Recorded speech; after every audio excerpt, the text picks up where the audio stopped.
Good evening. It is 7 p.m. on February 21st, 2022, here in the City Council chambers of City Hall for the regular meeting of the Waverly City Council. Carla, call the roll call as I call the meeting to order. Beaufore. Here. Birgen. Here I am. Drenkow. Here. Meyers. Here. Kangas. Present. Rathe. Here. Schneider. Here. Excellent, and welcome back, Mr. Ben Withers, as our guest council member. Thank you. We'll move to item C, Pledge of Allegiance, please. I pledge allegiance to the flag of the United States of America and to the republic for which it stands, one nation, under God, indivisible, with liberty and justice for all. Thank you, everyone. Forward with item D, approval of the agenda. I will move approval of the agenda as presented. Second. Moved by Birgen, second by Rathe. Council discussion, if any. Hearing none, all approved. All in favor, say aye. Aye. Opposed, the same. Motion carries. Item E is approval of the minutes. Approve the January 24th, 2022 study session minutes and the February 7th, 2022 regular meeting minutes. Entertain a motion. I'll move to approve the January 24, 2022 study session minutes and the February 7, 2022 regular meeting minutes. Second. Motion by Drenkow, second by Meyers. Council discussion, if any. Hearing none, all in favor say aye. Aye. Opposed, the same sign. Motion carries. Item F is a public hearing, number 1. This is the date, time, and place for a public hearing to set the maximum property tax dollars for the city's proposed fiscal year 2022-23 budget. Carla, have we received any written or oral comments? We have not, Your Honor. Thank you. Any public comments from anyone that's joined us this evening? See nobody rise to the occasion, we'll go ahead and close the public hearing and entertain a motion. I'll move approval of Resolution 22-17, approving the maximum property tax dollars from certain levies for the city's proposed fiscal year 2022-23 budget.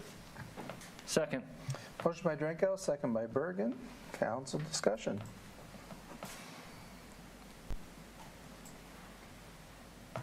Hearing none, roll call, Carla. Schneider. Yes. Rathe. Yes. Meyers. Yes. Kangas. Yes. Drenkow. Yes. Birgen. Yes. Beaufore. Yes. Vote is 7-0 and 0 absent. The resolution 22-17 is approved. To set the public hearing date for the fiscal year 2023 budget. Entertain a motion. I will move to set the public hearing date for the fiscal year 2023 budget for March 7th, 2022 at 7 p.m. in council chambers. Second. Motion by Kangas, second by Schneider. Council discussion, if any. Hearing none, all in favor, say aye. Aye. Opposed, the same sign. Motion carries. Bless you. Item number 2 under public hearings is this is the date, time, and place for a public hearing on a resolution to approve the sale of 3 parcels of land owned by the City of Waverly. Madam Clerk, have you received any written or oral comments? I have not, Your Honor. Thank you. Any public comments from anyone who has joined us this evening? See nobody take to the podium, we'll officially close the public hearing and entertain a motion. I'll move approval of Resolution 22-18, approving the sale of 3 parcels of land described as Parcel M, Parcel 090430015, and Parcel N, Parcel 043000013, and Parcel O, Parcel 0904300016, owned by the City of Waverly for the sum of $1,855,877 to the buyer Waverly Holdings, LLC of Waverly, Iowa. Second. Motion by Rathe, second by Birgen. Council discussion. I just had a question on this for clarification.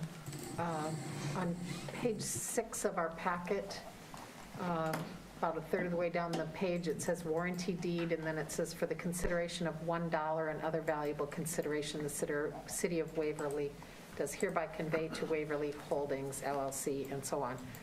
Can you explain explain what that is? It's kind of those things that lawyers do. They say $1 or $5 or $10 or whatever, and then they don't put the full amount in, because sometimes they change between the time you start the transaction and somebody signed the deed. So instead of putting that on the deed, it could possibly change. So it's what you actually sell it for at the time of closing, and the way it's put on the declaration of value, which is another form that goes to the courthouse. Okay, thank you.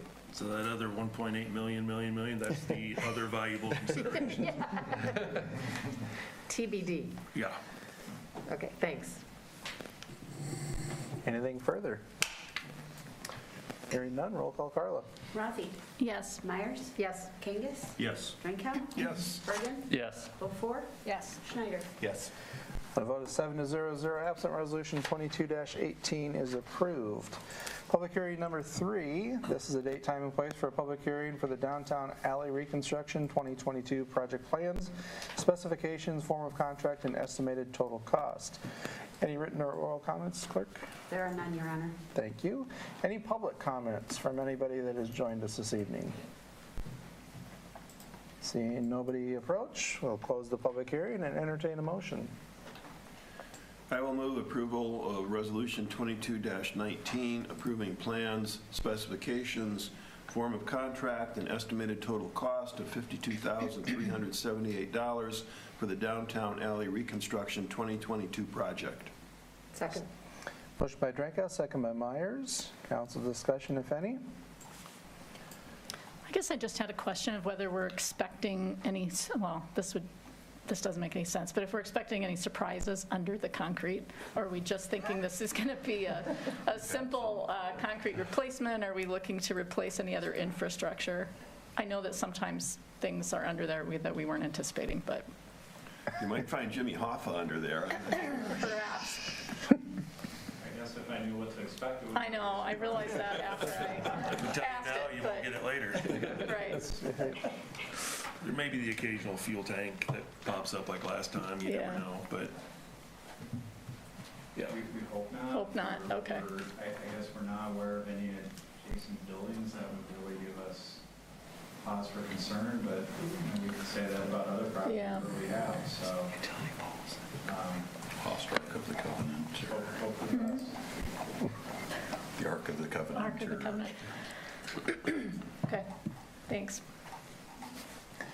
I was at the bid opening with city staff and various contractors for the 3 projects talked about here, and from my point of view, I was glad to see this one and the others come in under budget, and that's a whole nother conversation of why, but yeah. Anything further? Hearing none, roll call, Carla. Myers, Yes. Kangas, Yes. Drenkow, Yes. Birgen, Yes. Beaufore, Yes. Schneider, Yes. Rathe. Yes. Vote of 7-0 with 0 absent. Resolution 22-19 is approved. Moving to item 3A, Resolution 20-22, a resolution awarding contract for the Downtown Alley Reconstruction 2022 project. Entertain a motion. I will move approval of Resolution 22-20, awarding contract for the Downtown Alley Reconstruction 2022 project to Barry Smith Construction of Waverly, Iowa for the bid amount of $42,377.50. Second. Motion by Birgen, second by Beaufort. Council discussion. I'll lead off my comment, should have forwarded to this section.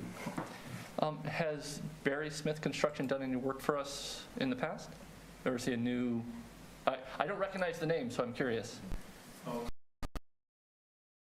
Okay. so he's a very good, reliable contractor. Done a lot of work for us. A lot of work. Well, I'm always happy, like, when we have new names, because I like to, spread the money around, make lots of people happy. Hearing nothing further, roll call, Carla. Kangas, Yes. Drenkow, Yes. Birgen, Yes. Beaufort, Yes. Schneider, Yes. Rathe, Yes. Meyers. Yes. Vote of 7-0 with 0 absent. Resolution 22-20 is approved. Item number 4, this is the date, time, and place for a public hearing for the Cedar Lane reconstruction roadway project plan specifications, form of contract, and estimated total cost. Any written or oral comments, Carla? No, sir, Your Honor. Thank you. Any public comments from anyone that's joined us this evening? See nobody approach, we'll go ahead and officially close the public hearing and entertain a motion. I'll move approval of Resolution 22-21, approving plan specifications, form of contract, and estimated total cost of $1,134,234 for the Cedar Lane Reconstruction Roadway Project. Second. Motion by Rathe, second by Kangas. Council discussion. Hearing none, roll call, Carla. Drenkow. Yes. Birgen. Yes. Beaufore. Yes. Schneider. Yes. Rathe. Yes. Myers. Yes. Kangas. Yes. Vote of 7-0, 0 absent. Resolution 22-21 is approved. Item number 4A, Resolution 22-22, a resolution awarding contract for the Cedar Lane Reconstruction Roadway Project. Entertain a motion. I will move approval of Resolution 22-22, awarding contract for the Cedar Lane Reconstruction Roadway Project to Wicks Construction, Inc. of Decorah, Iowa, for the bid amount of $983,714.20. Second. Motion by Drenkow, second by Rathe. Council discussion. I just had one question, again, for clarification on this. On the spreadsheet that itemizes the bids, the total for Peterson Contractors was highlighted, but Wicks was lower, and we're voting to award it to Wicks. Was that just a, I don't know what to say. There's a note at the bottom, adjusted bid total per unit price submitted. I think that's, Oh, okay. We rerun all the numbers, and so there was probably error on PCI's spreadsheet or on their bid form, and so we corrected the math error, and that's what's being noted down below. It wasn't a significant change to the bid total. Usually they end up being a number gets transposed or something. Okay. It's not. So that highlighting just is indicative that there was a correction made? Yes, because we read the bid out loud, and so as we're going through and reading the bids, let's say instead of $42, they had $24, the numbers got transposed. Yeah. Well, what we're doing is we've now rerun all of their math, identified that there was a math error, and we're drawing attention to that correction that's been made in the certified bid tabulation. Thank you. anything further? Hearing none, roll call, Carla. Birgen. Yes. Beaufore. Yes. Schneider. Yes. Rathe. Yes. Myers. Yes. Kangas. Yes. Drenkow. Yes. Vote 7-0, 0 absent. Resolution 22-22 is approved. Item number 5 under public hearings. This is the date, time, and place for a public hearing for the Well 5 Reconfiguration 2022 project plans, specifications, form of contract, and estimated total cost. Any written or oral comments here, Carla? No, sir, Your Honor. Thank you. Any public comments from anyone? See nobody join us, we'll go ahead and close the public hearing and entertain a motion.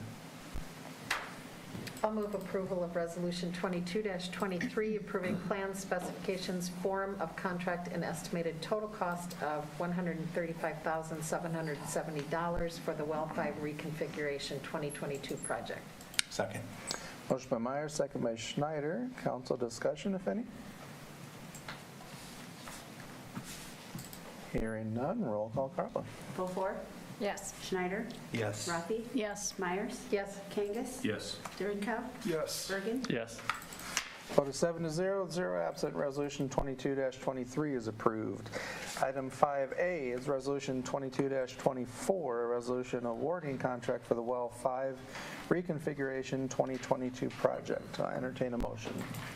I will move approval of Resolution 22-24, awarding contract for the Well 5 Reconfiguration 2022 project to Denver Underground and Grading Incorporated of Denver, Iowa, for the bid amount of $87,570. Second. Motion by Birgen, second by Rathe. Council discussion, if any?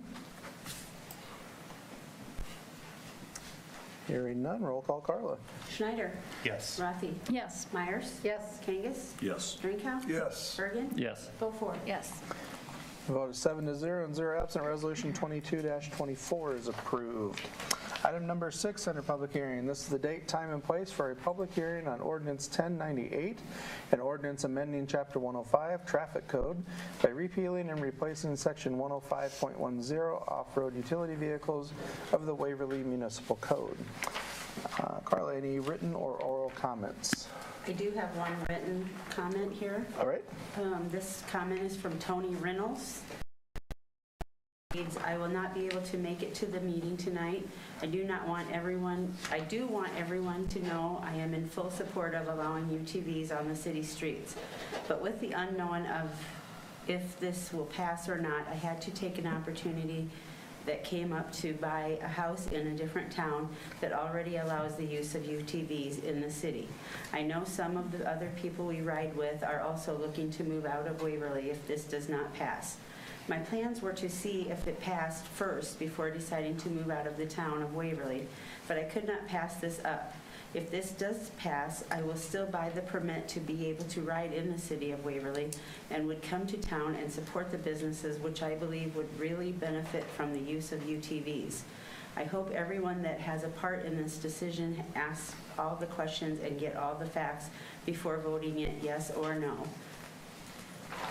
Thank you, Carla. Any further that were received? No, sir, Your Honor. Thank you. Any public comments from anybody that's joined us this evening? You can come on up to the podium and state your name and your address. And Sherry Malis, Moehlis, at 221 2nd Avenue Southwest. Good evening, all. Thank you for this opportunity to speak on allowing UTVs in the city streets of Waverly. My husband and I have lived in Waverly for almost 33 years. I thank the council who voted yes to the public hearing and letting us have our say. I have some feedback from previous meetings, articles in the Waterloo Courier, and emails. As far as semis crashing into a UTV, if they are only allowed on the side streets, I don't believe there's much chance of that happening. Also, if semi crashes into anything, it won't be good for any size vehicle, especially a moped that are allowed on Bremer Avenue and 218 and driven by inexperienced drivers. One councilman said that it wouldn't generate enough money. Isn't some better than none? And I don't think we know how much it could generate. As far as the town being run over with UTVs, I doubt if everyone that has one is going to be out on the streets at the same time. I doubt very much if it will affect anyone else's day if I drive my UTV, my truck, or my car. As far as a crumple zone, UTVs have more than a golf cart, smart car, motorcycle, or moped. We aren't trying to eliminate those vehicles. We just want to be able to use our UTV as well. UTVs also have seatbelts, row bars, headlights, horns, turn signals, which I believe makes them safer than the above-mentioned vehicles. It makes no sense to not allow UTVs for safety reasons. I feel the tires aren't enough an issue to ban UTVs on city streets, as we will only be going the 25 to 35 miles an hour, and they do make tires for both off-road and city streets, as we already have on our vehicle. When I reached out to other communities about the tires, they didn't even have it come up as a reason. UTVs are more economical on gas than cars and trucks, and also climate friendlier. I can also speak from experience, they come in pretty handy. When you're disabled, it's so much easier to get in and out of. Do the UTVs that are allowed now have the slow-moving signs and flags? As far as it goes, aren't all vehicles in town slow-moving? According to the state law, as I understand it, a slow-moving sign is only for vehicles that cannot maintain 25 miles an hour. We can and do get up to speed quickly without hindering traffic. As far as comparing Waverly to like-sized towns, please keep in mind that Prairie du Chine's population in the summer is more than Waverly. A small river town like Harpers Ferry, which the landmass is small, the population in the summer is more than Waverly. Tucson, Arizona, population of 541,482, allows UTVs without restrictions.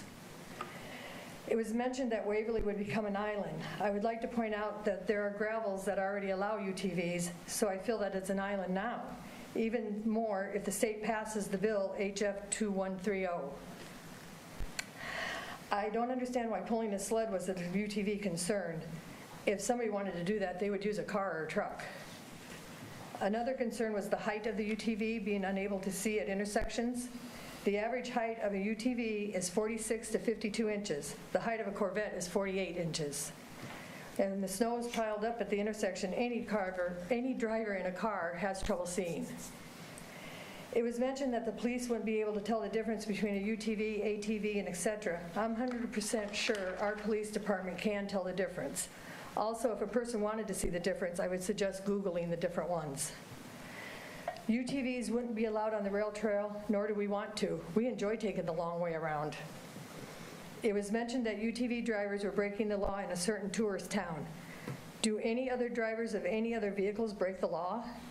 That is why the police can enforce and write tickets for offenders, for all vehicles. We aren't asking the city to spend any money on allowing UTVs. In fact, you would make money with registration fees, and the local economy would as well. It could possibly bring a business that would sell and service UTVs. It is stated in the ordinance that the headlights and taillights are required. So why is there a stipulation of them only being able to drive sunrise to sunset? If this is going to be required, can festivals, the fair, and sporting events be an exception? This report you received from the Recreational Off-Road Vehicle Association out of California said UTVs only go 30 miles per hour. This is not true. They also mentioned that UTVs have a narrow track and tip over easier. Well, so do Jeeps and SUVs. Motorcycles are very tippy. Responsibility is on the driver no matter what vehicle you're in. Most of their info is directed at ATVs, not UTVs. They also mentioned use of UTVs endangering other drivers, bicyclists, and pedestrians. Doesn't any vehicle? Why are they singling out UTVs? I think kids on skateboards or bicyclists riding on the sidewalk is a danger to pedestrians as well. I don't feel that this is any of their business, as they don't live in Waverly or pay taxes here. Before you vote no, ask yourself if these safety concerns could apply to any other vehicle. We are only asking for a chance to prove that UTVs can be used safely and responsibly on our city streets. I feel nothing has been provided to change your yes vote that you did on February 7th and hope for a majority of yes votes for the new ordinance. I would like to thank the council, the mayor, city staff, and the police department for the time they have put into this issue and hope you give us a chance. Thank you, ma'am. Any other public comments from anybody that's joined us this evening? Yes, sir. Come on up. She really said everything that I was going to say. Come on up and just state your name and your address. State another town that also has a lot of UTV traffic. Hang on just a second. Can I get your name and your address first? Yeah, Strasser, 1404 Round Orange Street. Perfect. Thank you. Go ahead. Fort Dodge also has UTVs in town, which is a lot larger than Waverly. But you got to stick to the laws and the traffic the way you should, you know, but that's, she did a good job of explaining it all, I think. Thanks. Thank you. Thanks anyway. Thank you, sir. Any other public comments from anyone? Seeing nobody else rise, we'll go ahead and close the public hearing and entertain a motion. I'll move approval of the second reading of Ordinance 1098, an ordinance amending Chapter 105 Traffic Code by repealing and replacing Section 105.10 off-road utility vehicles of the Waverly Municipal Code. Second. Motion by Schneider, second by Beaufore. Council discussion, if any. Well, I feel the need to speak against this. I think that it is a major safety concern. And while I will admit that we have some very responsible UTV owners who can speak about how safe these things are and how safe they use them, I have to remind us that we are not writing this code for our most responsible users. I think we are writing this code for everyone. And I feel very strongly that if we pass this ordinance, there will be a teenager, some 18, 19, 20-year-old, who dies because they're being stupid on their UTV. I feel very strongly about that, and that's really why I cannot support this.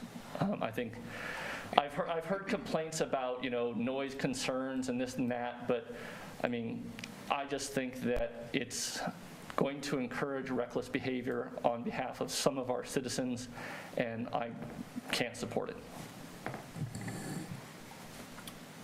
Anything further? I guess my counter to that is we can't legislate safety to every possible example. We have to legislate on the assumption, good faith, that people will behave. We can't try to make everything perfect, otherwise we would be stopping cross arms like railroad crossings at every stop sign and stuff to try to force people to stop. I think it's just as likely, if we weren't to pass this, that we could have an 18 or 19-year-old out joyriding and getting into an accident. My biggest thing is that we have permitted other vehicles and the golf carts to have access, limited access within the city. And I think from an equity standpoint, I don't see that there is that much difference. And in fact, some of these there are more safety availability to these than some of those golf carts. Now, some of the golf carts are rigged out pretty heavy, but they're still not necessarily, roll cages or anything else. So it's more of a just kind of a consistency basis, and then trusting people to behave. I want to agree with Tim on everything that he said. I think about the seatbelts that are in there, the roll bars, the turn signals, the lights, so much more than what even a golf cart has, but yet we're permitting that to be on the side streets. Not much different than the Jeep that my husband and I drive, I guess, in the summer. There's no doors on it, and we have seat belts, and there's roll bars, and we have bigger tires. So, and I did talk to some EMS in the smaller communities that do allow this, some EMS that I know, and there's not really a major concern. It's more with the maybe ATVs that they see, or four-wheelers that they see accidents and severe injuries in the off-road. So I agree with Tim. Well, like all of us up here, I think we've gotten a lot of emails and comments from people on both sides of this issue. And I just want to explain my vote to those people who have talked to me. I tend to be one of those people who think that people should be able to do what they want to do as long as it doesn't endanger themselves or create a public nuisance, that it doesn't annoy other people around them. So when you look at those two factors, the first one is a danger to themselves or to others. And I know it's been commented, there's been a lot of evidence that these are not vehicles that should be operated on a highway or on I forget the term that's typically used, but on a road. And I fully understand that, and I agree with it. If you're driving a vehicle like this, it's going 25 or 30 miles an hour down a highway or even a gravel road, frankly, you're going a lot slower than traffic that is probably going to be coming up from behind or that you're going to be meeting. It can create a dangerous situation. So I understand why there's good reason to not have vehicles like this on roads that have a high speed limit or that have perhaps poor visibility. But we're not talking about that here. We're talking about city streets where most of the speed limit is going to be 25 miles an hour or 35 miles an hour at the most. These vehicles are being prohibited from being on any streets where the speed limit is higher than 35 miles an hour. So what about dangers here in the city? And I know there have been a lot of people who said, well, these are dangerous vehicles. And if a UTV ran into another vehicle, say at a stop sign or not yielding or something, yeah, it's going to create some damage. Not any more damage, or probably less damage than you would have if they were in a car, right, into another vehicle. As far as pedestrians, bicyclists, and that, these vehicles, I think, have a much better visibility than a car does because they're open. I mean, you're actually sitting out in space. I think you're going to be able to recognize pedestrians and bicyclists much better than you would if you were encased in a car or a pickup cab or something like that. So I have not seen the arguments that have moved me to say that these are vehicles that are inherently dangerous to other people. Yes, they can get in accidents. There's no question about that. Any vehicle can. But I don't see anything that is inherently dangerous about these vehicles that we need to prohibit them from operating on our streets. So what about the argument that they're dangerous to the people who are operating them or riding in them? And if they do get into an accident, they do not have the crumple zone. I mean, they have roll bars, they have seat belts, they have those kinds of things, but they're not as set up to handle accidents the way that a car or a pickup would be. And that is concerning. But here again, people have a choice whether to ride in them or not. I think that is their choice, just like it is a choice to ride on a motorcycle, just like it's a choice to ride on any other kind of vehicle that we allow on our public streets. I probably wouldn't drive around in one. I wouldn't go on a motorcycle. But there are people who want to do that, and I don't feel it's my responsibility to say, no, you can't do this because you might get hurt. I think people have to make that decision for themselves. The thing that really concerns me the most here, and has kind of gotten short shrift from some of the others, is the issue with the annoyance with the noise and that kind of thing. And these can be more vehicles that are more noisy than others. I think they have a tendency for people to maybe misuse them and tear around neighborhoods and be a real annoyance to the people around them. But we have laws, we have regulations that would make that kind of thing illegal already. I mean, we have a noise ordinance. We have ordinances that would take care of those kinds of things. So that concerns me a little bit, and if we do have a situation where that gets to be a problem, we would have to come back and address this ordinance and maybe change the ordinance or repeal it entirely if we needed to. But here again, I think that I don't want to substitute my judgment for the judgment of people who want to drive these vehicles. I don't think they're inherently dangerous. I don't think they're inherently a nuisance. And if that's the case, then I really can't grasp a reason why we should prohibit these vehicles from operating in the city. I've seen these in Prairie, and somebody mentioned Fort Dodge. It is a non-issue in those cities. I mean, it just isn't an issue. I do think you see an issue in the tiny towns, and that's maybe where some of this stigma is coming from. Towns so small, they don't have a police person. That's where I have witnessed some abuse. That isn't the case here. I think additionally, I'd really like to see some data on a per mile fatality rate. It has to be significantly lower than walking, or bike, than motorcycles. Probably even some vehicles. I would guess the per mile fatality rate is lower. I don't know that for a fact, but I would really like to see data before we start voting no on something. It looks safe. I mean, this is very sensible. I just want to thank the Meyerses. I knew nothing about UTVs and ATVs before this topic came up, and they were very gracious hosts and taught me most of what I know about UTVs. And I also appreciated the emails we got from Tony Reynolds, too. I also received emails from people who are not in favor of this, mainly, as other people have mentioned, due to noise, safety concerns, traffic concerns, etc. I do have a concern about the traffic that will be diverted to Lover's Lane, to Cedar Lane, because that's really the only way people will be able to get across, around and across Bremer Avenue. We can't have people, or across the river, we can't have them on Bremer Avenue. And so that potentially could divert some traffic over that direction. I think that anything that's heavy and has wheels and is potentially driven by someone who's impaired is dangerous. Walking is dangerous. There's a lot about the world right now that is potentially dangerous.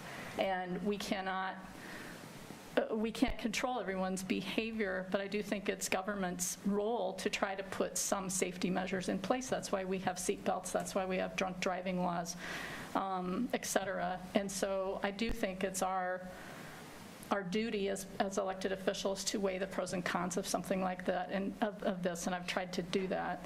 I think that I have to, when I'm making my decision, I have to weigh what I think is best for Waverly, not what is best for Fort Dodge or Tucson or other cities that might have this.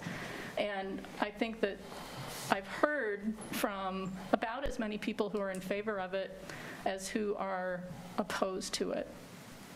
And then I have to look at the information from the person Waverly has hired to be their public safety expert, which is our police chief, who wrote us a very thorough, informative memo about this, but has made it clear to us that he's not in favor of this.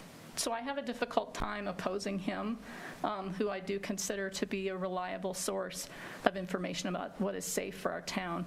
I also have trouble opposing every piece of literature that we've been given that says that these are not to be used on paved streets. That's just, I mean, that's from the manufacturer. You would think if anybody wanted them to be used on paved streets, it would be the manufacturers, because they would sell more and earn more money. But these organizations do not recommend it. The group of ER physicians and pediatricians recommends against it. Can they, do they have the power to tell every city not to do it? No, but they've weighed in, and it's really difficult for me to ignore those safety experts in this case. And so, although this is a very difficult decision, and I know people like the Meyeses are passionate about these vehicles and use them safely and have all the necessary equipment, I'm concerned that the majority of people who use vehicles like this in town will not be that conscientious, and so I'm going to vote in opposition to this. I'd like to echo a couple of things that Ann said. I also am very thankful to the Meyeses. They have educated me tremendously on this issue. And I also have a lot of respect for all of the people that have sent us emails. They have been very well organized. They have stated their case clearly and respectfully and in a professional manner. And that's really made it easier for me to look at this issue as objectively as possible. I find myself really torn still because we have had some persuasive arguments by those people who are really responsible users of these vehicles, and I can't discount that.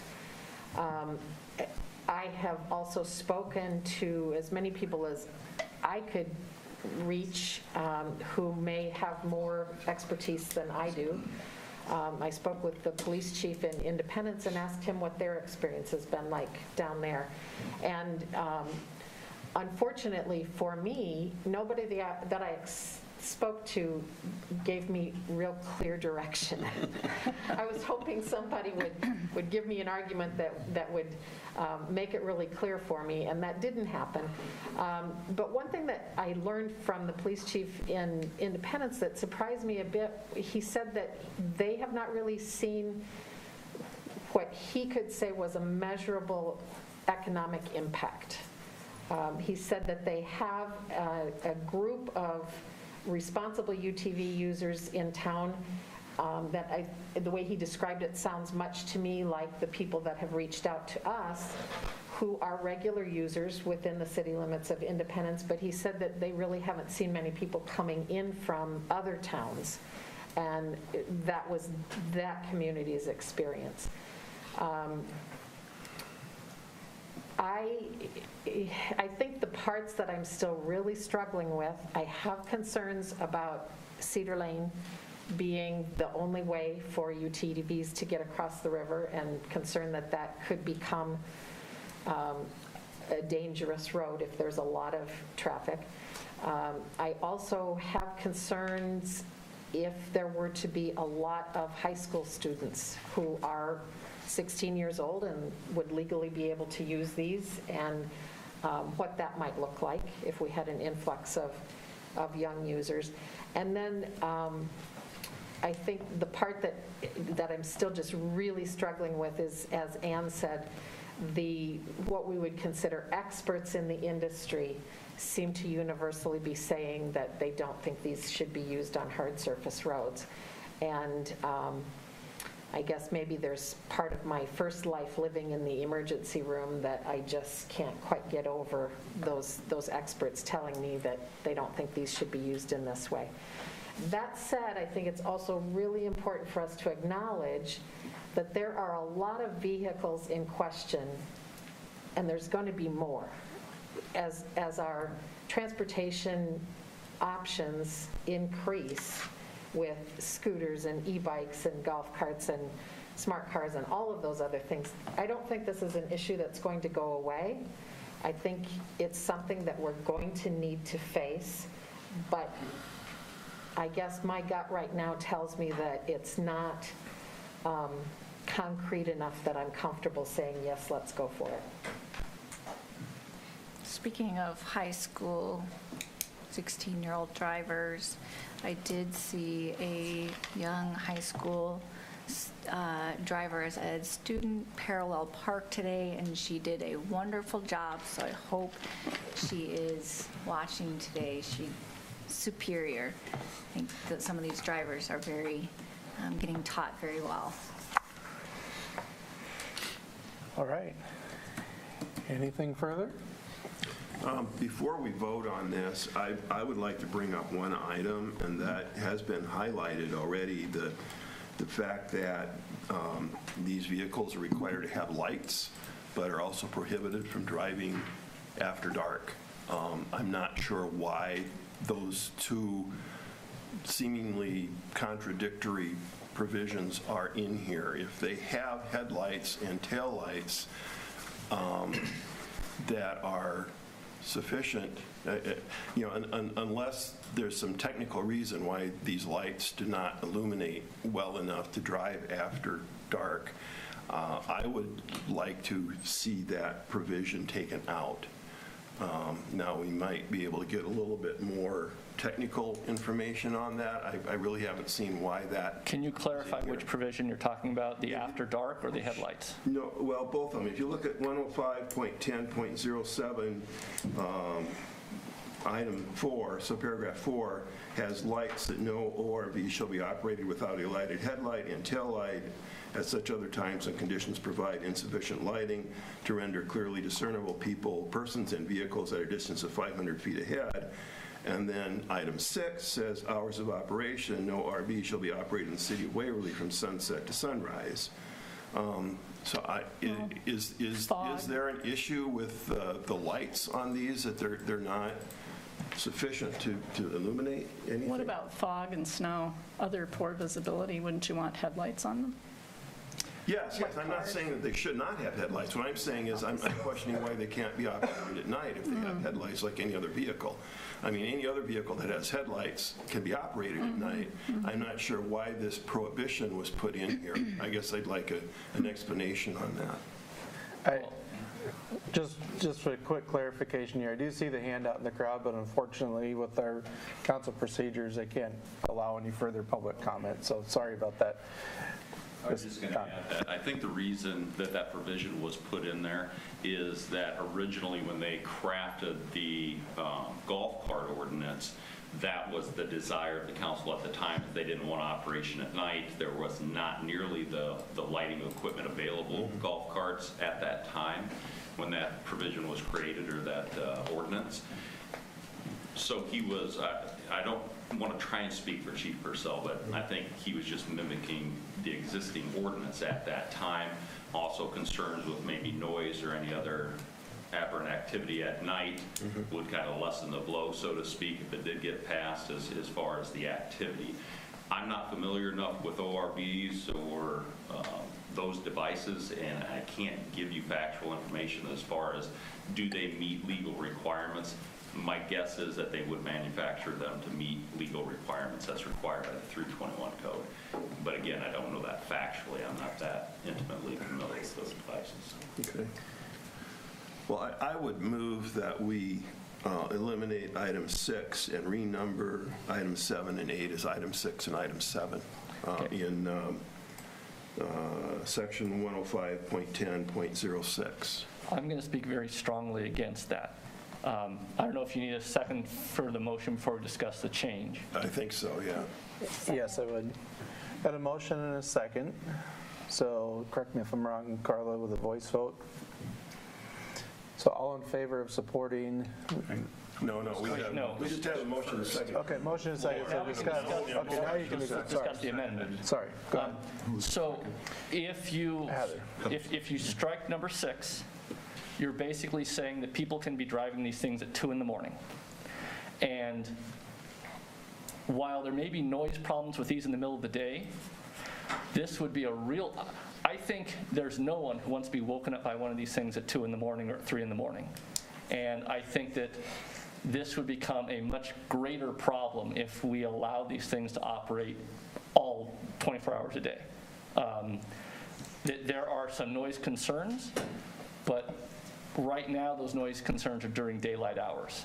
If we're allowing these things at night, there are going to be people, irresponsible people, riding these things around in the middle of the night, coming back from the bar, taking their friends out for a joyride in the middle of the night. I think it will become much more of a nuisance if we allow these things to be riding around after dark.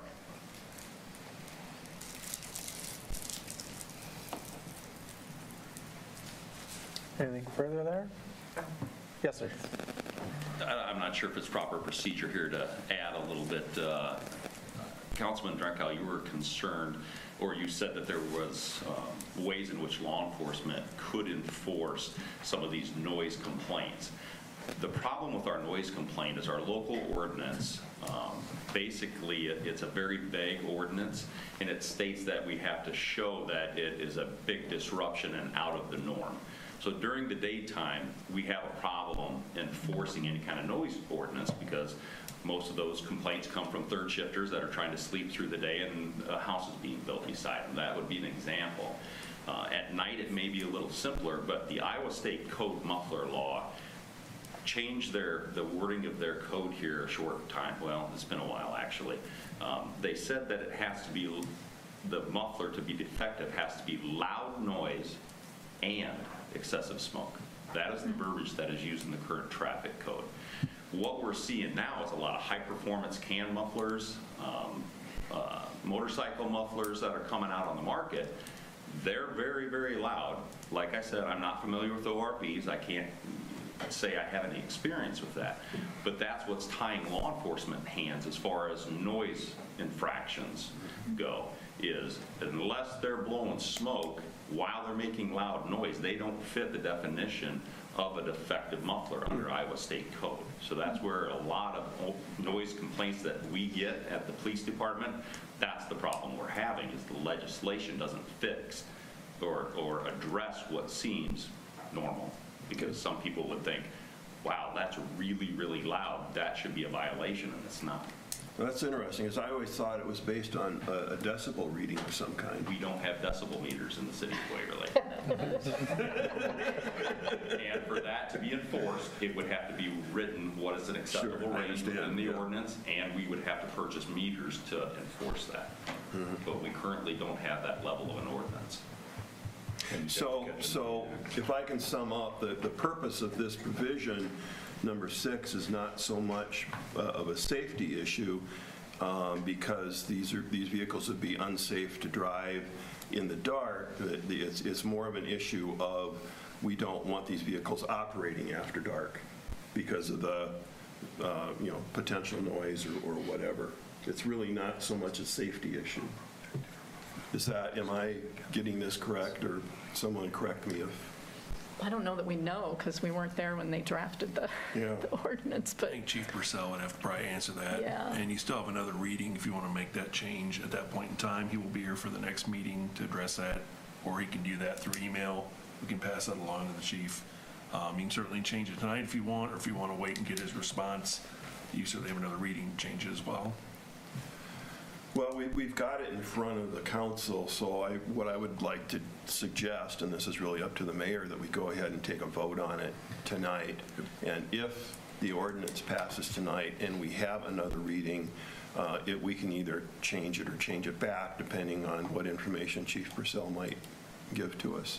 If that sounds reasonable. I think my recollection when we did the ordinance with the golf carts was we just didn't want them out after dark. It was because of the slower moving and you come up on them quick. And I can't stand in the way of the motion to make the amendment, so we'll have to take the vote unless somebody rescinds, but what's that? He could withdraw his motion if he didn't want to. No, I think I'd like to hear a vote on it and see where we're That's what I'm saying. I can't stand in the way. It's up to Heather and him at this point. So I got the motion and the second. We've had discussion. All in favor of the amendment of striking 105.10.07, paragraph 6, and renumbering 7 and 8 to 6 and 7, say aye. Aye. Those opposed, say the same. No. No. No. Can we do a roll call vote? We can do a roll call. Sure. Birgen? No. Beaufore? Yes. Rathe? No. Kangas? No. Myers? No. Schneider? Yes. Drenkow? Yes. Vote of 3 yeses, 4 noes, 0 absent. The amendment fails. We are still on the second reading of Ordinance 1098 as presented originally in the agenda. One thought there too, I mean, be no problem passing this, and I think once people see there's really not that much noise, unless if your house is not insulated, you can't even hear them. Your window's open maybe. Well, one of the concerns, I think, would be if you have a group of these, one vehicle passing, quickly past your house is not going to be a big thing, but if there's a group of 10 or 12 that are driving around your block, so you're going past your house every 5 minutes, that would be very annoying. And I would hope that wouldn't happen. That can happen with a lot of vehicles, but I will tell you, in the ward where I live, in the location where I live, we have a lot of issues with extremely loud pickup trucks and extremely loud motorcycles that are simply driving around the neighborhood. And I can pretty much guarantee you none of those people live there, but they're incredibly loud and incredibly annoying, and I wish we could do something about it, but I understand that the police department's hands are tied too. But so there is a concern. That was what I said. My major concern wasn't so much with the safety issue; it was with the annoying other people issue. But I don't want to belabor the point. So. Okay. We'll call the question. I think everybody's had their say. Call the question. All in favor of calling the question for a vote, say aye. Aye. Opposed, the same sign. Motion carries. Roll call, Carla. On the right page. A lot of pages of notes. Rathe? No. Meyers? No. Kangas? Yes. Drenkow? Yes. Birgen? No. Beaufore? Yes. Schneider? Yes. On a vote of 4 to 3 with 0 absent, the second reading of Ordinance 1098 is approved. Item number 6 is public comments for items not on tonight's agenda. Please limit your comments to 5 minutes unless additional time is granted by the presiding officer. All remarks shall be addressed to the council as a whole, not to any individual member. Any public comments this evening? Seeing nobody rise to the podium, we'll move forward with the consent calendar. Item H, the following items will be acted upon by voice vote on a single motion without separate discussion unless someone from the council or public requests that a specific item be considered separately. Item 1, approve the purchase of a 2022 dumping flatbed with chipper box from Don's Truck Sales Incorporated of Fairbank, Iowa in the amount of $31,750. Item 2 is pay request from Construction Materials Testing for the Airport Taxiway Connector 2022 2022 extension 2018 for the amount of $8,305. Item 3 is a pay request from Farnsworth Group for the Public Services Center North Edition 2021 for the amount of $1,914.39. Item 4 is a pay request from Farnsworth Group for the First Street Northeast Building renovations for the amount of $5,520.53. Item 5 is a pay request from Schneider Construction Incorporated for the WPC Facility Improvements 2020 for the amount of $853,561.70. Item 6 is a pay request from Hall Engineers Incorporated for the Youth Ball Field 2019 Cedar River Park for the amount of $1,567.50. Item 7 is a pay request from McClure Engineering Company for the Airport Taxiway Connector 2022 for the amount of $8,241. Item 8 is a pay request from MSA Professional Services Incorporated for the Waverly Comprehensive Plan, Bike and Pedestrian Trail Plan, and Park and Open Space Plan project for the amount of $16,000.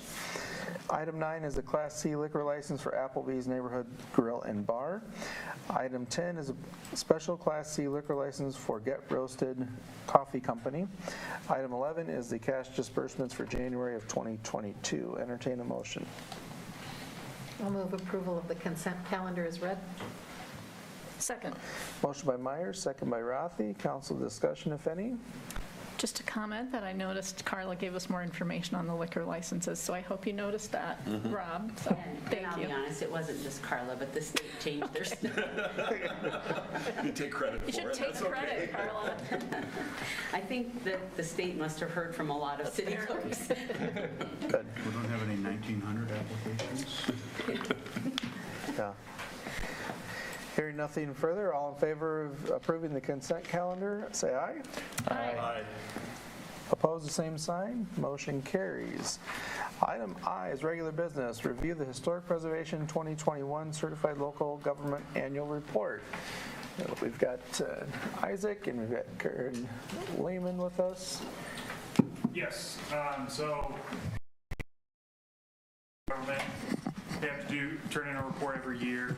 So this is just this report. Part of the report is presenting it to City Council. So if you flip to B, I've got my screen up. It's also on the TVs here. So I'm just going to hit the highlights. A lot of the report is just commission members, our current commission members. Chairman Karen Lehman behind me. Chris Brunkhorst is the vice chairman.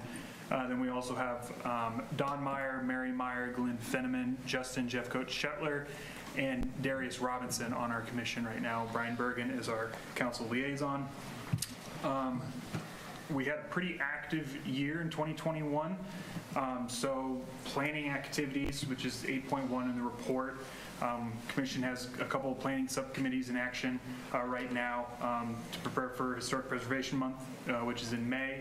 We have a subcommittee to coordinate plans to commemorate the 3rd Street Southeast Green Bridge, and then we also have one working in collaboration with local businesses to highlight Waverly's history via table tents.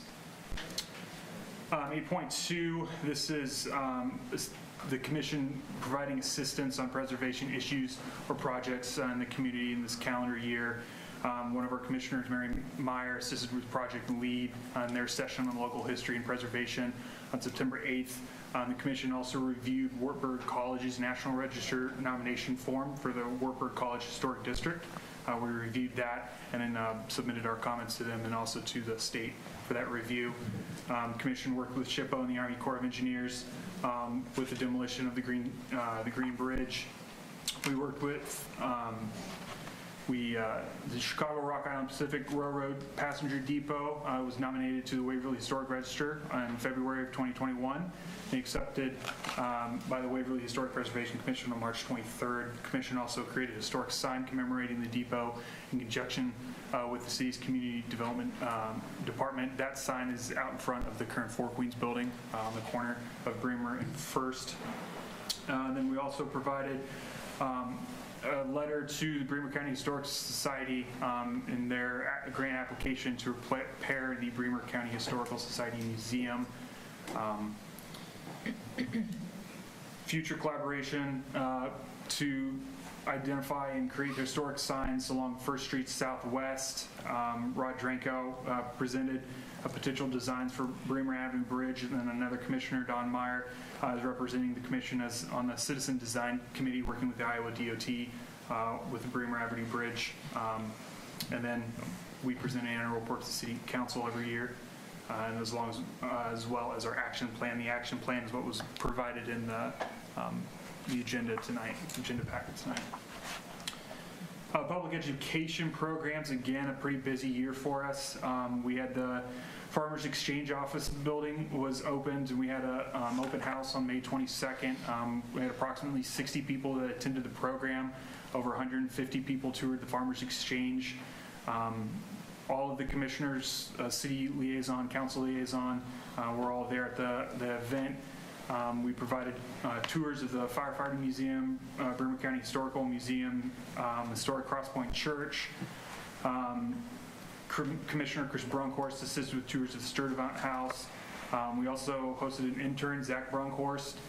He took pictures for us. He also created we had some posters in the Farmers Exchange building. We awarded a couple of awards this year to Scott and Linda Collenkark and their property at 415 4th Avenue Southwest for the Waverly Historic Preservation Award.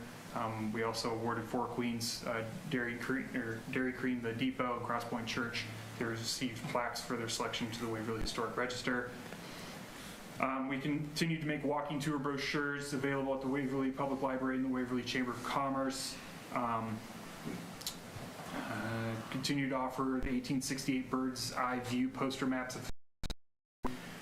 We've made those available at the Chamber of Commerce, selected downtown businesses, then the Public Library and City Hall.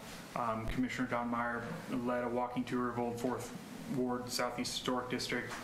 And then we also provide multiple articles to Waverly newspapers highlighting Historic Preservation Month in May. We've attached all of those newspapers to this report as well. So particular issues, challenges, successes this year the commission faced.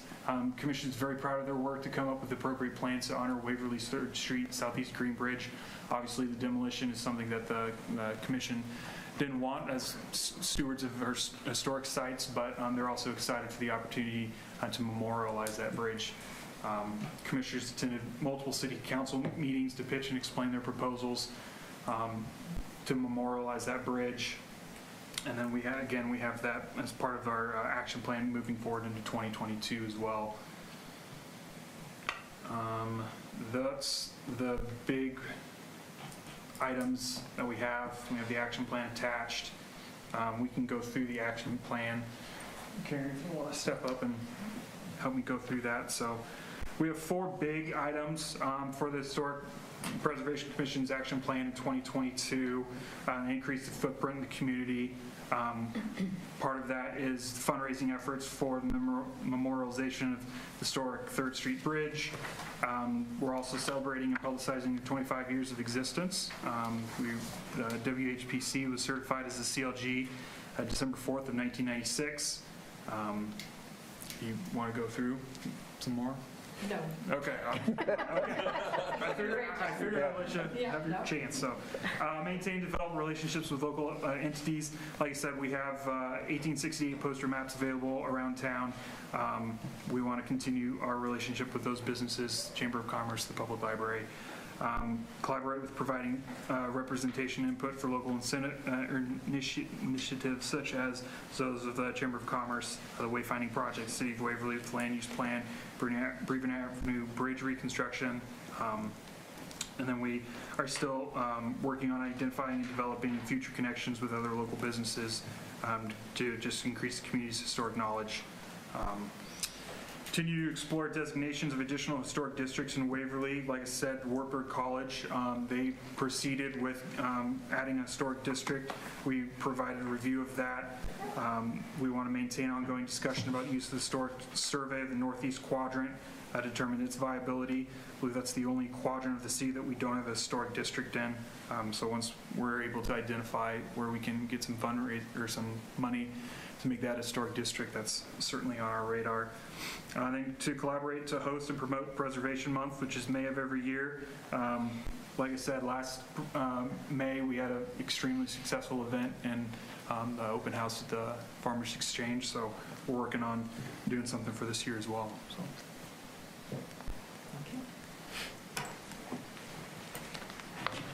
I've been invited to sort of roll this particular summary of where we're going into what he's just presented that we've been doing, because I last spoke to you in April of 2021, and I would like to thank you for the opportunity to work to update you on the work that we've been doing. I was going to introduce the commissioners, but Isaac ably covered that. The one we didn't mention, who's not official, is Paige Yoder in the Economic Development Office. She's the coordinator. She's a great help to us all the time. You've got the action plan in front of you, the things we're going to do. It sums up all the planning, programming, awards, challenges, successes, things that will be happening, and the attachments that went in with the annual report, I think, will show Waverly in a very positive light, because just to revamp what he sort of mentioned some of them, but we have the fundraising flyer for the Green Bridge, which everyone has probably seen by now. We have the invitation to our open house. We had our new logo, which is also on this flyer, one of the examples of using it in communication. We had the timeline of activities for our 25th anniversary, which was very extensive, talking about all the things over the years. A mock-up of the sign that's by Four Queens, the depot sign, that is going in with the report. A poster about the Farmers Exchange, an example of that, is going in. And all the newspaper articles. The newspaper, we would like to give a very big thank you to our local newspaper, because in the past year they've done an exceptional job of allowing us to talk about historic preservation and to celebrate. So the 4 designated areas in the plan, in our action plan, just to very lightly mention them again, we want to increase our community footprint, develop local relationships, present awards for historic entities and homes, and celebrate Preservation Month in May. Those are the 4 areas that we've sort of carried over from year to year, and then we put goals under each one, which I'm not going to go to in any detail because he did a great job talking about last year. I would just like to highlight 3 things that are ongoing projects. We want to continue highlighting May's Preservation Month with displays and programming. Our open house for the Farmers Exchange was a wonderful success, and he discussed all that and all the different groups we worked with and the tours and how collaborative that all was. So that was an awesome thing that we were able to not only include some of the people he mentioned, but I'll say again, we had architects, city officials, commissioners, award recipients, interested citizens, even music by Eric Johnson, all taking place next to the farmers market. So that was a wonderful way to do it. We also had a month-long display of the historic downtown buildings on posters at the public library that Mary Meyers had created, and she is wonderful at the signs and posters. We're so fortunate to have her on the commission.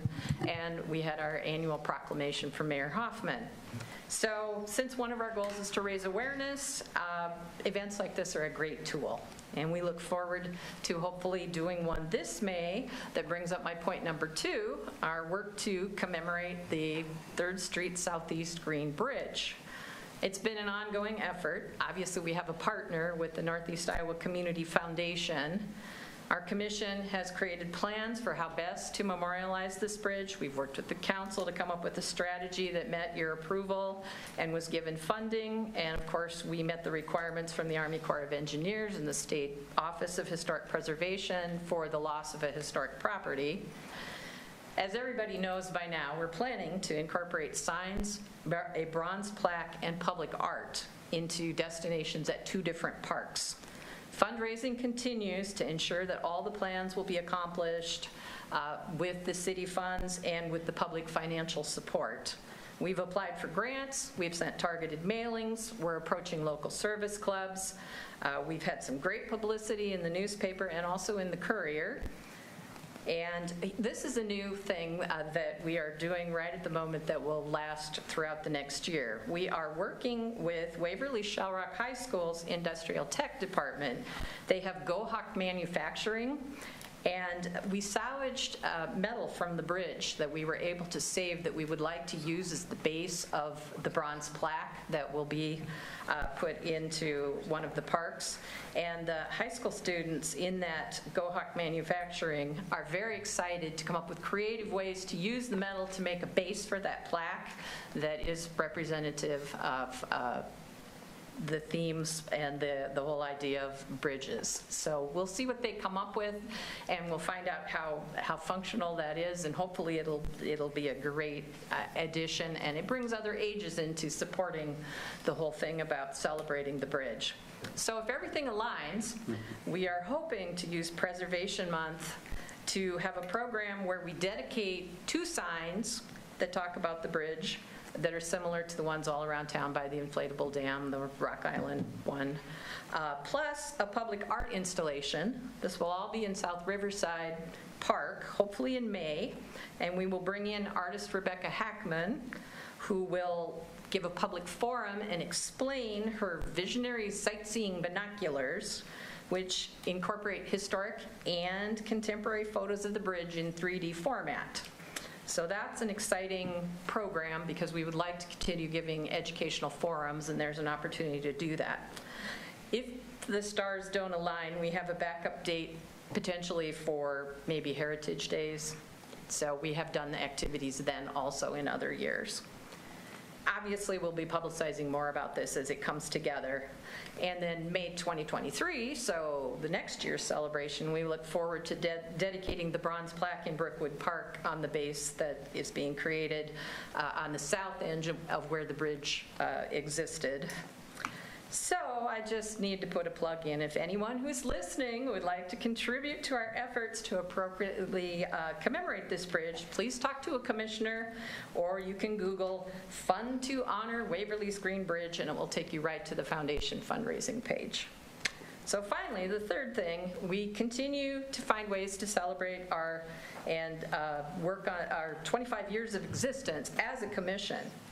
December 2021 was the official date that we were incorporated and reached that milestone. So we have other awards, other ideas like table tents and et cetera, in the works. And we'll be happy to come back in 2023 and talk about them.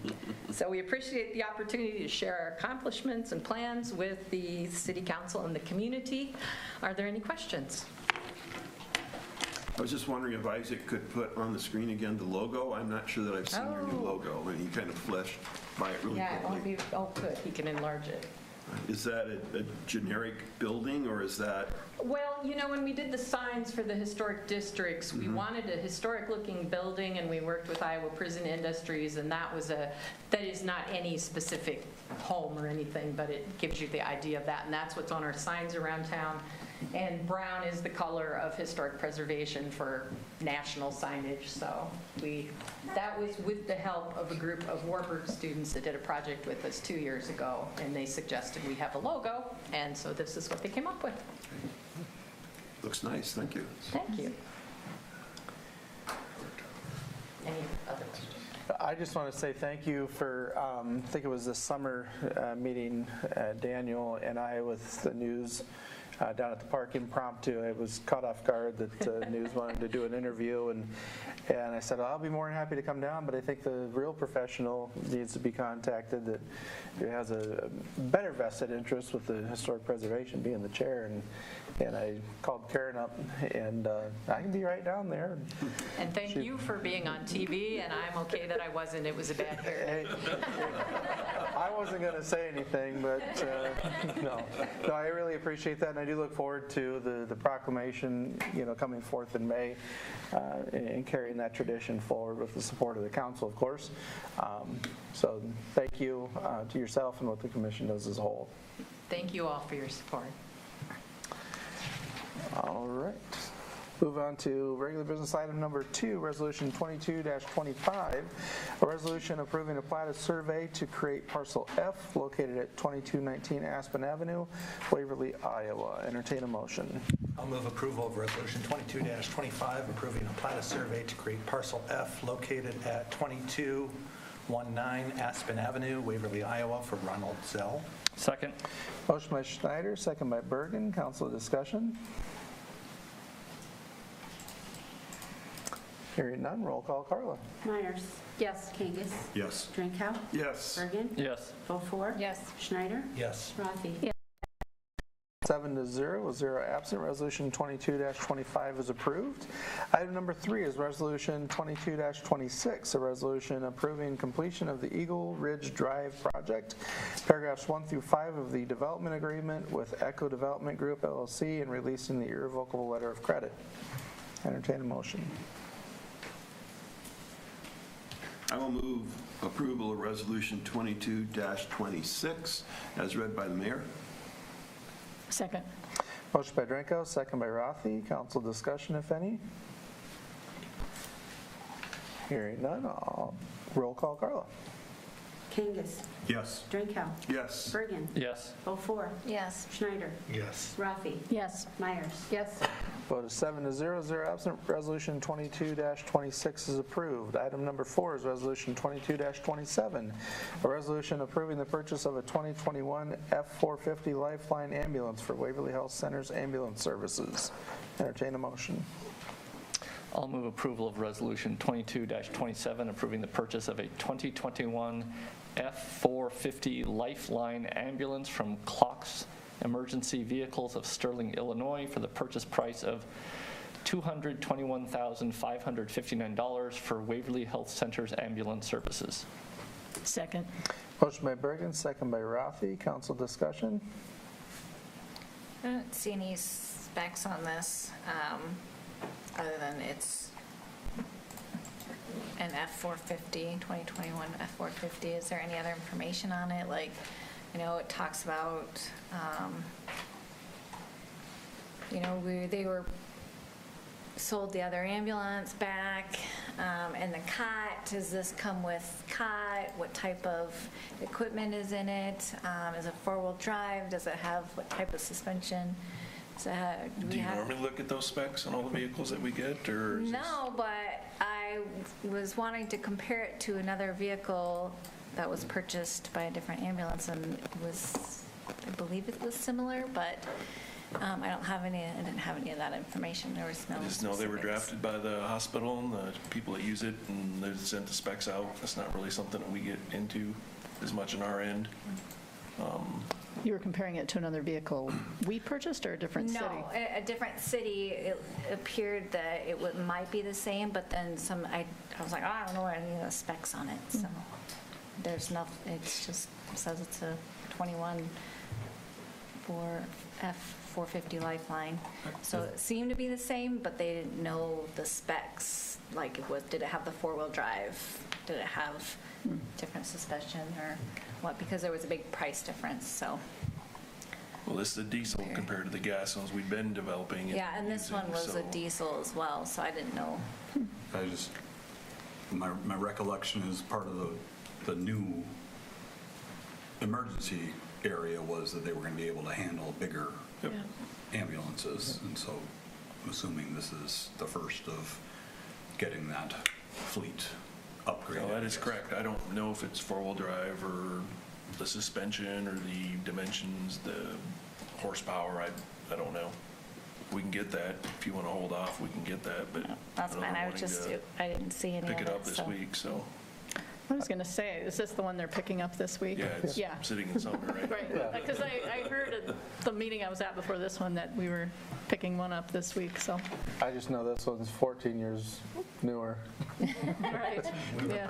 if my math tells me correctly. Yeah. but- We were probably lucky to get it. I was going to say, I'm shocked they could get one, so. Well, yeah, the fact that, you know, that it's coming in right now, we don't have to wait 6 months for it. Yeah. It's great. Waited long enough, 14 years. Probably, I did drive this ambulance at one time, so. There are some really nice ones that drive very well, so, and there's others that do not. That 07 is one of them. Hearing nothing further, roll call, Carla. Drenkow. Yes. Birgen. Yes. Beaufore. Yes. Schneider. Yes. Rathe. Yes. Myers. Yes. Kangas. Yes. Vote is 7-0, absent. Resolution 22-27 is approved.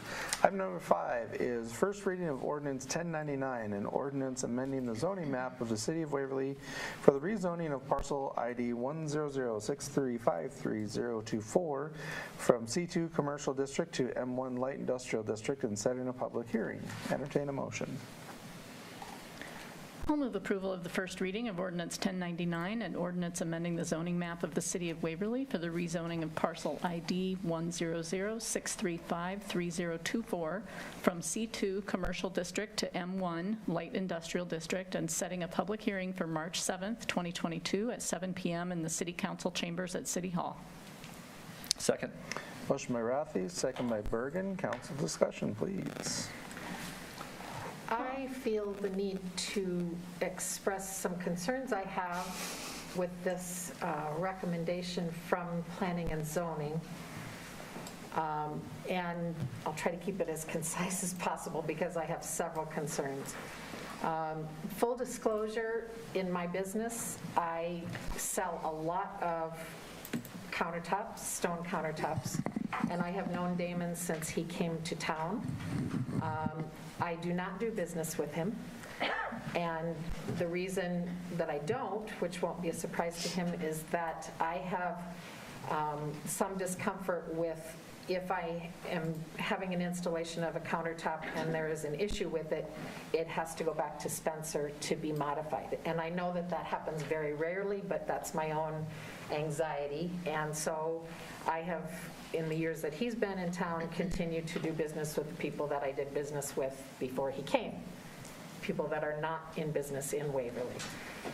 My concerns here are, number one, with the rationale that I heard when I listened to when I watched the video of the Planning and Zoning meeting, concerns about noise in the neighborhood and also concerns of potential safety issues with trucks going in and out of the proposed business. I believe Damon stated that at most there would be 2 trucks per week and more likely 1. I think that's quite a bit less than other businesses that are adjacent to this proposed business. And with regard to noise, I think he gave very strong arguments about how he would mitigate noise as much as possible.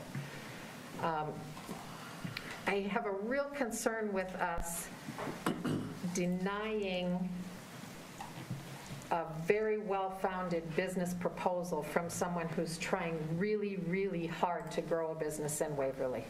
And that concerns me a lot. I think we absolutely have to respect neighborhood concerns, and we need to listen to everybody's opinions about those. But in this case, I just truly feel that Planning and Zoning Commission made a wrong decision. My second concern is I'm not sure why he's being asked to change this zoning at all. And I guess I need clarification from city on that. But when I compare what Damon's proposing to do to what lots of other businesses in Waverly already do, and they are zoned C2, I don't understand why he's being asked to make this an M1 zone. Secondly, if we do, let's say it was made into M1, then it opens the door for him to create a whole lot more noise and have a whole lot less attractive business there than what he could do if he's allowed to just do it under a C2. I think it would be helpful to get background from city staff, because it's my understanding you've worked with Damon for quite a while on this plan, and I did look at the wording of the zoning, and it looks like it does fit light industrial. I also looked at where there's one other business in town that makes cabinets that is also in the M1 too, or M1 zone. But I think it would be helpful to hear from Bill and Isaac and whoever's been helping Damon. I just start by saying that the codes that we use here for zoning, especially in the C1 and the M1, were actually been here a long time, and they're actually the ones that have been used with a lot of cities over time. And you see a lot of obsolescence in those definitions. And back then, they kind of used the method of trying to identify everything they could think of that might be in this zone and everything they can think of that might be in this zone. And when I look at it, it looks like C2 and M1 overlap in different ways. And there's sometimes where you're going to have one in C2 that might be worse than the one in M1. And vice versa, but it's really hard to describe what you're trying to get into a C2 without saying, and the examples are this. So you have like 12, 15 examples. There's some, like I said, there's some things that aren't really as consistent as I'd like. We knew that both of those zones are close to one another. They're really close to what we expect. Some are going to be more noisy and more busy, and some are going to be less, and they may be either one. But in this situation, there's an element of manufacturing. The actual cutting of the stone and creating that is the more dominant process that's occurring within that building, as opposed to a showroom where you're just selling the finished product. We did feel like this was a great fit for Damon. We've been working with Damon for 4 years, maybe. Yeah, more than that. We've been trying to find spaces. We've identified different lots in different places, and despite all that, he came up with his own, which was great because he picked a really good lot and he got a good deal on it. And it's not very far from his home, which I thought was pretty cool. So we'd like to see him in town. I know there's a concern about what happens if his M1 goes away and somebody else's M1 goes in there, but I think light industrial is still light industrial. It doesn't include heavy industrial. And there's a big difference between light and heavy industrial when we look at the definitions. And we consider the light industrial to be much closer to C2 than to heavy industrial. So I wouldn't think, it's also a small structure. It's not going to be like you're going to have a large manufacturing operation in the structure that he's proposing to build. And he's making a lot of accommodations regarding the doors away from the neighborhoods and actually putting up arborvitaes that could be used. I think the way they're setting up the way the trucks come in and out, come in from the north and come through and then go back out the south, it's very unlikely that anybody's going to miss that driveway. And nobody wants to get into a neighborhood with a semi or a big truck and trailer. And so it's very unlikely that they would make that mistake. And so I think we know that there's a pretty large industrial use. That's what I would consider a classic heavy industrial, right across the waterway from this area. And right across the street, the land that's right across the street from this lot is actually in the future land use plan as industrial use, light industrial use probably, but it's still under the M2 actually. So I think there's, I know this is a close one, and I know but it's hard to define between the C2 and the M1, and we try to be consistent with our language. So if the language says manufacturing, we would rather make sure people knew that there was going to be some manufacturing done here. But I don't think this compares to the kind of manufacturing that people should be afraid of. Well, I watched the video of the Planning and Zoning Commission, and it was a bit painful to watch at times. And I say that because, after listening to Damon's pitch for his business, he is exactly the type of entrepreneur and business person we need. I can't imagine anybody attempting to be a better neighbor as a businessman than he presented himself at that meeting. He had thought of every possible concern, and there were concerns, and certainly we want to listen to the neighbors, who were concerned about semi-traffic and noise, et cetera, and he had a solution as best he could for every concern that they brought up. And So I agree with Julie. I think P&Z came to the wrong conclusion. I was disappointed that I didn't hear from the members why they voted against it. A couple of them stated why. But I don't have a problem with this zoning change, and I think that, you know, he wants to have a business here, he's invested in the community, and he is very invested in being a good neighbor out there, and I think it's appropriate for us to do this. Well, the property across the street on the future land use map is indicated as industrial.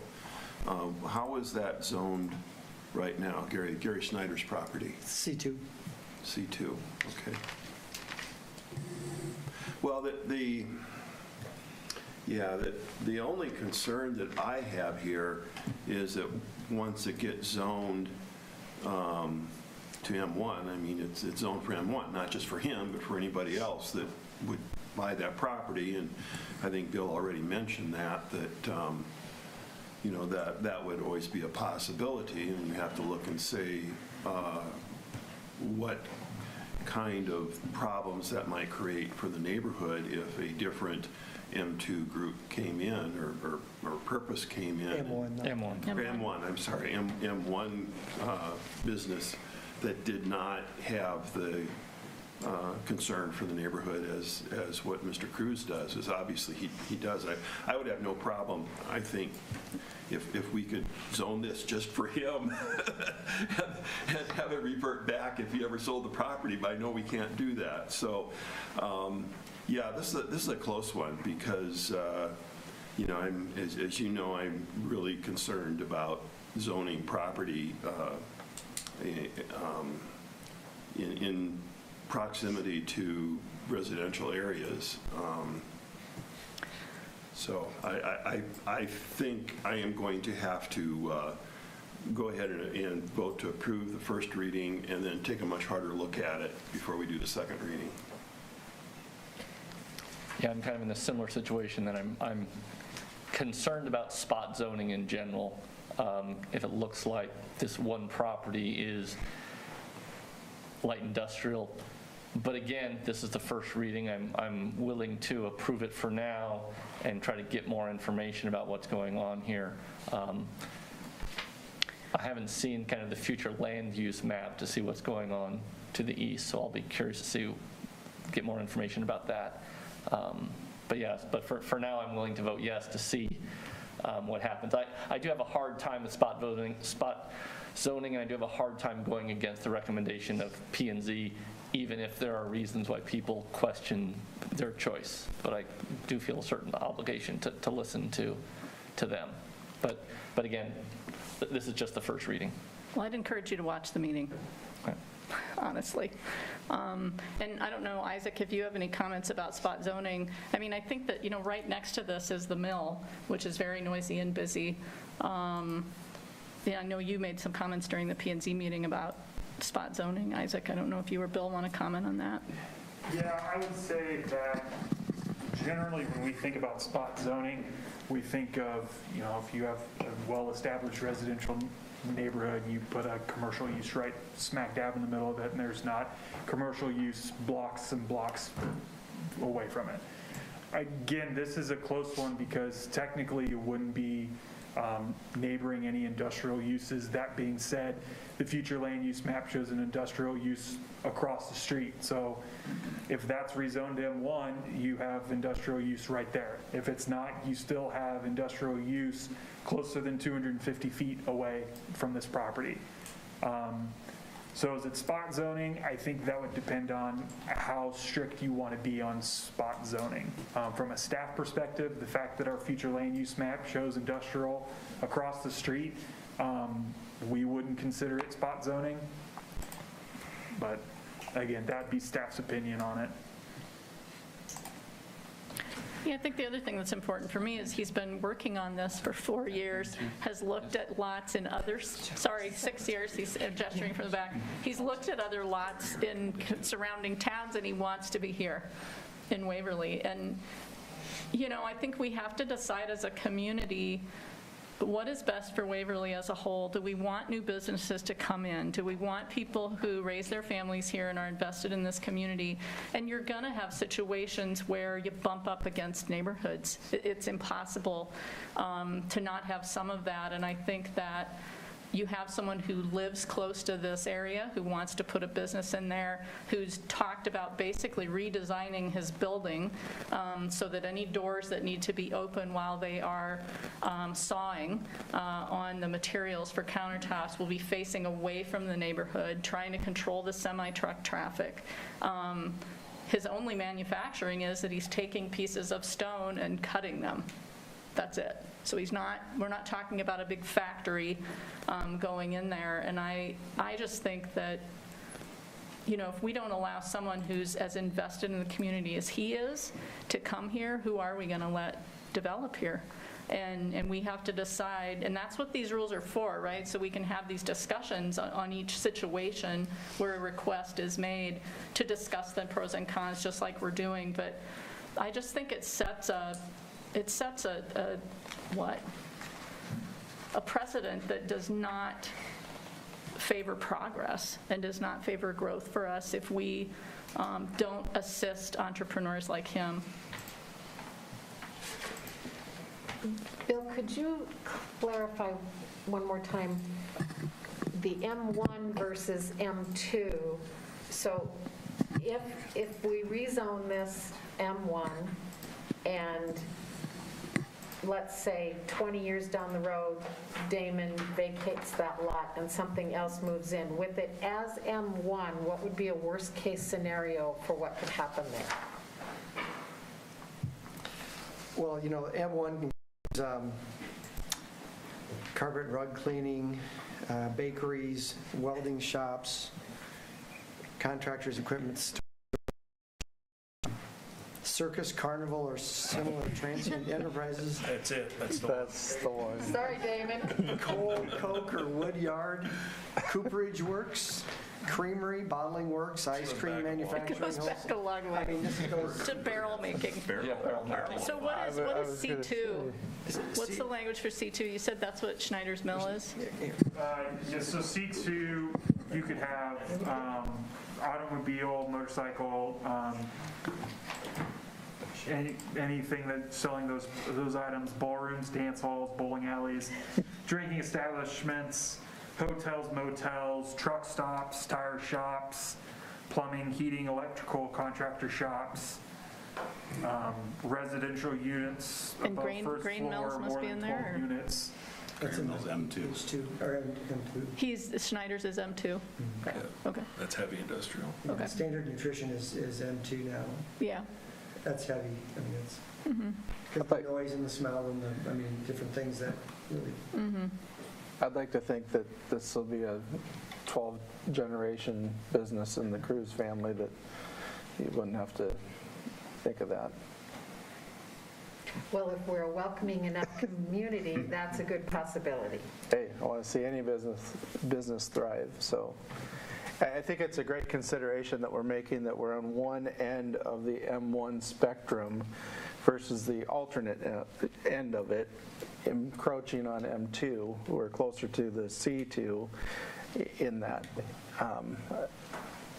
It's also worth noting that even if Damon vacated that space and the worst-case scenario came in terms of what fits in M1, there's an M2 right across the road. The future land use map articulates going that way there. I'm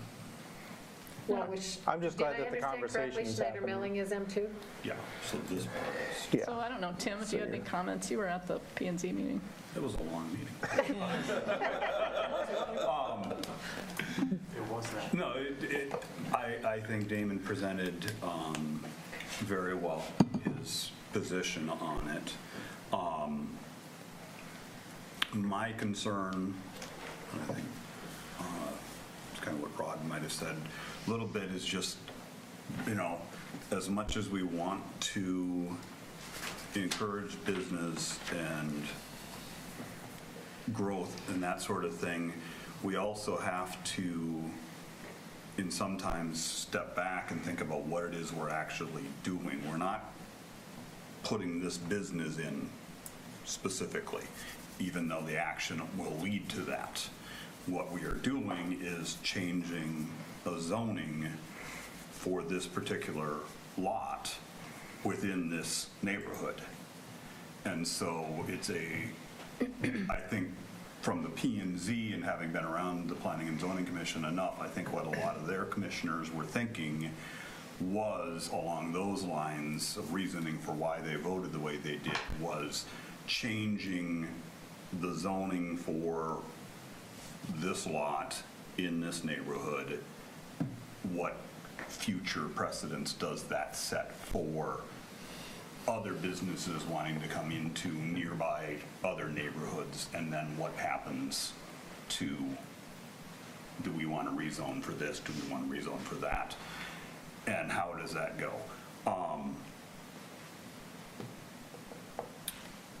I will say I was very moved by his presentation and felt really enthusiastic for the opportunity for his business.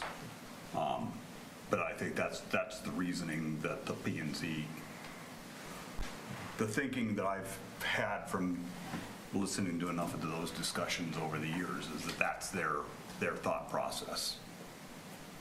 Well, it's too bad we have to try to read their minds, right? They didn't really state what they were thinking. And I guess I think if you've got the M2 basically the same distance, I don't think you can call this spot zoning. And how do we know what's going to go in there in 50 years? And especially with the building he's talking about building, you'd have to tear the building down in order to create something else that's more noisy, larger and could support a different type of business. And so, I guess I don't see it as a huge leap given the nature of the business that's going in there and the structure that's going to be there to do that.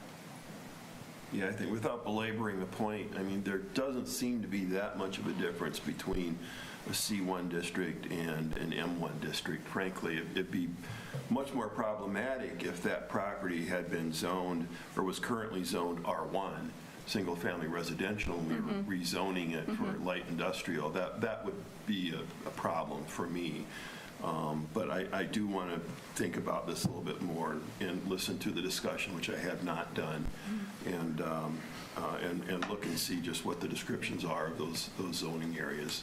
So. The discussion was more about economic development, I thought, than it was about zoning. That was my takeaway. So it's interesting. You should watch it. Well, the neighbors raised the concerns that you would expect. They raised very valid concerns. They did. And I think every time we talk about change in a neighborhood, we get that sort of concern. We did with the daycare that went out, behind Norby's or out there toward Hy-Vee. We did with the potential housing project at Irving School, the old Irving School site. And so again, they had valid concerns, and I really felt like he's gone above and beyond to try to address those. All right. Hearing nothing further at this point, roll call, Carla. Birgen. Yes. Beaufore. Yes. Schneider.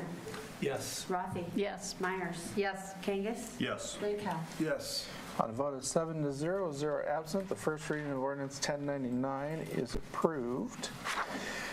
Moving forward to Section J, reports from boards and commissions. Item 1, the Bremer Waverly Law Board minutes of January 10th, 2022. Item 2, Economic Development Commission minutes of January 11th, 2022. Item 3, Human Equity and Diversity Commission minutes of January 11th, 2022. Item 4 is the monthly financials for January 2022. And number 5 is the senior calendar for February 2022, all received into the record. Section K, staff updates. Mr. Browner. Yes, I think Garrett has a brief update tonight. Thank you. All right, the deadline is fast approaching for the Trees Forever and Waverly Science Club tree sale. March 1st is the deadline, so if you don't have your brochure filled out yet, feel free to stop by the office, grab one, or you can check out Waverly Trees Forever on Facebook, and the order form is also on our site. So pickup will be on May 6th and May 7th. And again, that deadline is March 1st to get your order in. Thanks. Thank you, sir. That's all we have tonight, sir. Thank you. City Council comments, starting with Mr. Birgen as usual. So I have a couple of questions from constituents that I wanted to pass on and see if we can get answers to. Actually, one question and then a comment. So the first question is regarding where the Green Bridge has been removed, the approaches from the north and the south. I know that there's some planning still going on in terms of making those a little prettier, but I wanted to know if there was any updates, kind of what are the plans for those approaches? So I don't know if that's a question I can have answered now or answered later, but that was something that I wanted to put forward. I think we can back to you.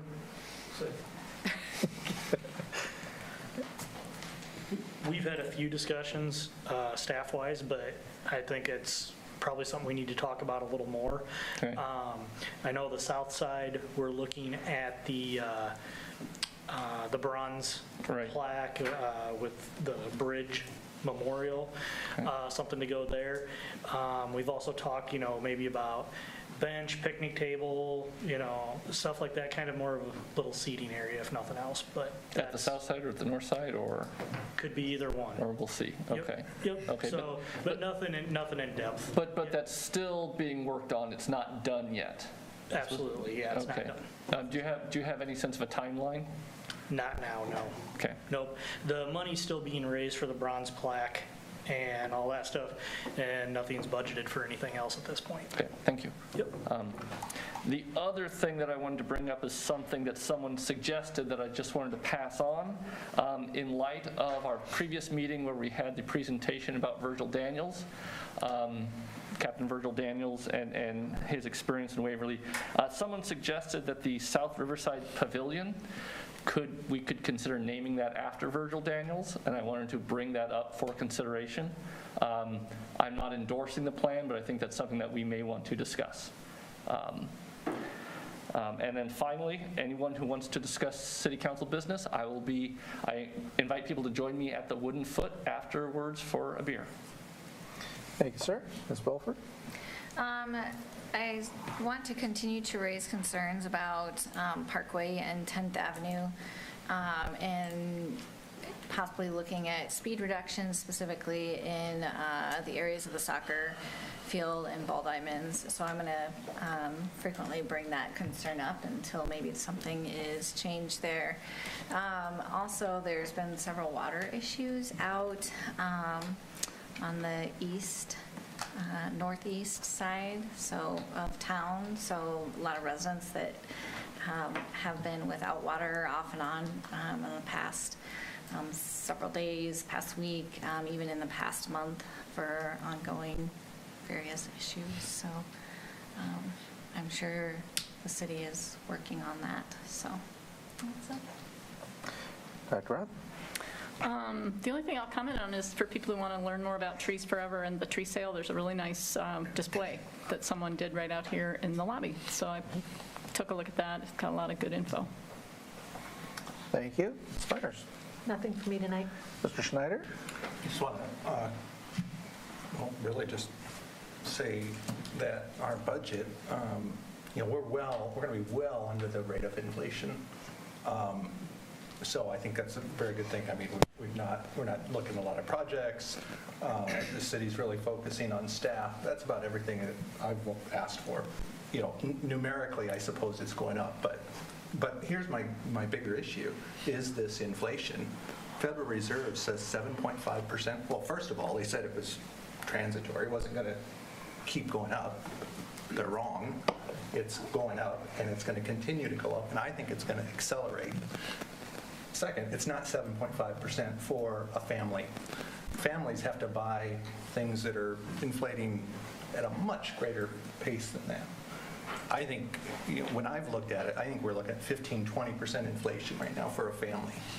So I hope that the city and the council, let's look at that and take that very seriously, because that's a problem. That is a big problem right now. To go to the grocery store, my gosh, it is, it's sad almost what's going on with that. I think as a city, we just need to be mindful of that, and I think we're doing all the right things in terms of where our spending is headed. But as this plays out, we may need to adjust, and that's all I want to say about that. One adjustment I would like to make, maybe thinking ahead to spring, if we ever get out of this winter that seems to never end, is, and I know there's multiple people here on council that want to look at our recycling program. That is an area where I do think we could save at least a small amount of money. But more importantly than that, we could clean up some of this plastic mess that's been created from this. I would maybe suggest that on maybe a March study session, if that's not too soon, pull together some information to look at, what are some options maybe that council could look at. My concern is we don't want to go crazy with something and have inventory of these canisters. There's some issues we're going to have to look at there before we make any adjustments there. So I would like to move forward and at least discuss that. So that's all I have. Thank you, sir. Mr. Drenkow. I'll pass. All right. Mr. Withers. I enjoyed tonight, again, a lot more back and forth conversation than the meeting a couple weeks ago. But one thing, I appreciate everybody in this room. I mean, I know everybody has the best interest of all of our residents, in the town of Waverly. So I'm sure it seems like this could be an underappreciated position from time to time. So I appreciate everybody in here. So. Thank you, sir. Mr. Kangas. I guess, Brian brought up renaming, and maybe that's something that we could push with Historical Preservation Commission to look at. Are there other historical figures that we could recognize from Waverly's history? I'm